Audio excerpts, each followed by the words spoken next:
how do you love yourself? So because of the increased exposure in social media, a lot of people are talking about self-love. Oh, this is how you can love yourself some more. You should talk nicely to yourself and all of these things. And then they get frustrated because they're like, I can't seem to be able to love myself. Now, here's the thing. I don't know how old you are. I'm 45, and it's only been these few years that I started to really love myself. I understood the concept probably 5 years ago, but it's really only recently, like within these few years, that I started to get it, to actually practice it, to embody it. And it is a step-by-step process. So understanding self-love, or actually knowing about self-love, is kind of like you know of a new language. For me, I'm Chinese, so like I know of Korean, I know of Italian, I know of French, but I am not good at it yet because I have never been immersed in that language. So by you knowing about self-love, but if you haven't really practiced self-love, how can you be good at self-love? It's kind of like you know of French, but if you don't practice it, how can you be good at French? So I just want to highlight this because I don't want you to beat yourself up for not loving yourself. Because for me, for being 45 years old, and it's only been these few years that I actually understand what self-love is, and there's still days that I'm beating myself up, it takes time. It takes time, and because of all habits in the brain, it's difficult to change right off the bat, especially if we're not practicing it. And so here are a few things I would like to share with you.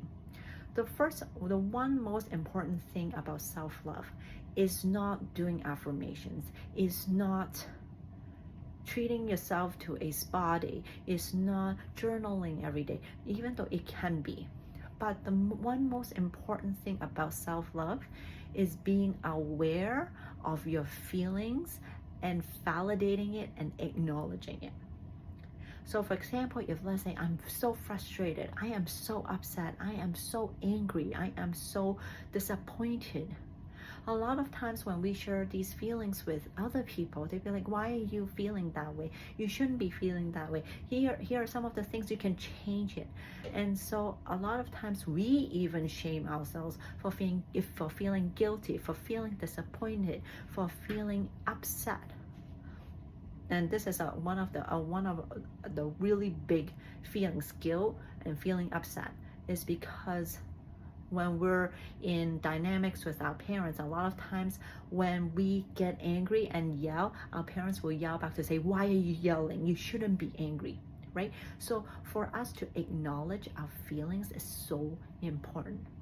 And so one of the really big practice is to become aware of our feelings and acknowledging it and accepting it and saying that it's okay to have it. And so one of the practices that I highly suggest is for us to set a timer for like 5 minutes and to just come into the body, breathe in, breathe out, and go into the body and notice your feeling. And even if in the beginning you may not understand or can identify the actual feeling yet, just notice how the body feels like. And then eventually you'll be like, okay, I feel angry. And how does angry feel like in the body? It's like my breath is short. It's like it makes me want to like move my arms and punch someone. That's anger. Or it feels guilty. It's like this dark anchor feeling, heavy feeling goes from the chest to the stomach. And if you can identify it, then just say to yourself, it's okay to feel anger. It's okay to feel guilt. It's okay to want to hurt someone. It's okay to sit here and feel disappointed. And all of these once you feel it, just keep repeating that sentence. It's okay for me to feel anger. It's okay for me to feel disappointed. Just identify one in the beginning and just keep repeating it soft enough, but softly out, but loud enough for us to hear it. And when we can really hear it, it's when our inner child, that part of us that is like, I needed that. And when you keep repeating and repeating, genuinely repeating that sentence, at one point you'll be like, yeah, I am very angry right now.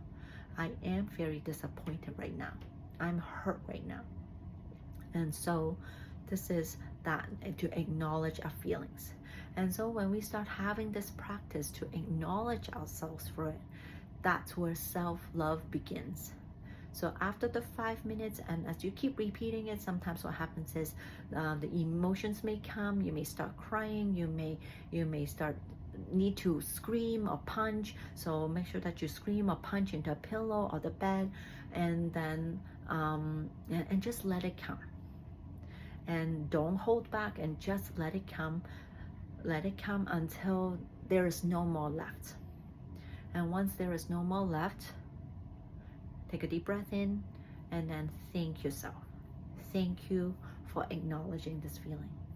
Thank you for doing this job for you. And start from there, because sometimes self-love is just as simple as acknowledging ourselves, to let ourselves hear and know that even if other people don't acknowledge our pain, don't acknowledge our feelings, we are here to acknowledge us, to validate that we are important, that our voice and feeling means something and needs to be heard. So that's all I have to share today. I know I have a lot of different exercises in terms of self-love, but this is the first one. And so if you have any questions, or if you have tried this exercise and you're stumbling upon something that you have questions, I would love for you to send me a message, ask me anything, either in the email or in the comment. I would love to answer you and create better content for you. And that's all I have for today. Until next time.